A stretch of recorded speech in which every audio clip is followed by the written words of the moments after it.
മാസപ്പടി കേസിന് പിന്നാലെ വീണ വിജയനുമായി ബന്ധപ്പെട്ട സാമ്പത്തിക ഇടപാടുകളിൽ അന്വേഷണം കൂടുതൽ വ്യാപിപ്പിച്ചിരിക്കുകയാണ് എൻഫോഴ്സ്മെന്റ് ഡയറക്ടറേറ്റ്.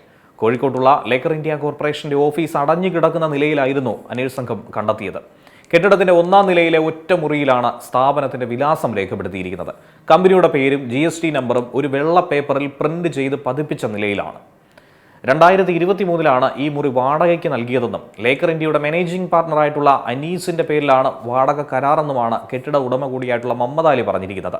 സ്ഥാപനം സ്ഥിരമായി പ്രവർത്തിച്ചിരുന്നില്ല എന്നും എന്നാൽ ഇടയ്ക്കിടയ്ക്ക് ചിലരൊക്കെ ഇവിടെ വന്നു പോകാറുണ്ടായിരുന്നു എന്നുകൂടിയാണ് ഉടമ പറയുന്നത്. ഇതിനിടെ വീണ വിജയനെതിരെ 85 ലക്ഷം രൂപയുടെ വിദേശ പണമിടപാടുമായി ബന്ധപ്പെട്ട് ഫെമ നിയമപ്രകാരം അന്വേഷണം നടത്താൻ ED നീക്കം നടത്തുന്നുവെന്ന റിപ്പോർട്ടും പുറത്തുവരുന്നുണ്ട്. വീണയുടെ ഡിജിറ്റൽ ഉപകരണങ്ങളിൽ നിന്നും മറ്റൊരാളുടെ പേരിലുള്ള സിം കാർഡിന്റെ ഫോട്ടോ കണ്ടെത്തിയതായും റിപ്പോർട്ട് പുറത്തുവന്നു. ഈ സിം കാർഡ് വൈഫൈ റൂട്ടറിൽ ഉപയോഗിച്ചുകൊണ്ട് സാധാരണ മൊബൈൽ നെറ്റ്വർക്കിന് പുറത്തുള്ള ഇന്റർനെറ്റ് കോളുകൾ നടത്തിയോ എന്നുള്ളതും ED പരിശോധിക്കുന്നുണ്ട്. ഇതിനൊപ്പം മുഹമ്മദ് റിയാസിന്റെ തിരഞ്ഞെടുപ്പ് ഫണ്ടുമായി ബന്ധപ്പെട്ട സാമ്പത്തിക ഇടപാടുകളിലേക്കും ഈ അന്വേഷണം നീളുന്നുവെന്നാണ് റിപ്പോർട്ട്.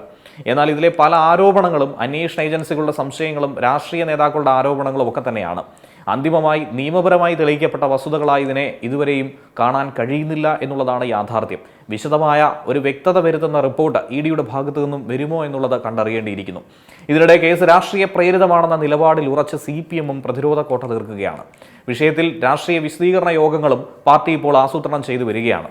അതേസമയം പ്രതിപക്ഷം ആരോപണങ്ങൾക്ക് കൂടുതൽ ശക്തമാകുന്ന രീതിയിലാണ് മാസപ്പടി കേസിൽ തുടങ്ങിയ അന്വേഷണം കൂടുതൽ സാമ്പത്തിക ഇടപാടുകളിലേക്ക് നീങ്ങുമോ എന്നുള്ളത് ഇപ്പോൾ കേരള രാഷ്ട്രീയം ഉറ്റുനോക്കിക്കൊണ്ടിരിക്കുകയാണ്. എന്താകും എന്നുള്ളത് കാത്തിരുന്നു തന്നെ കാണാം.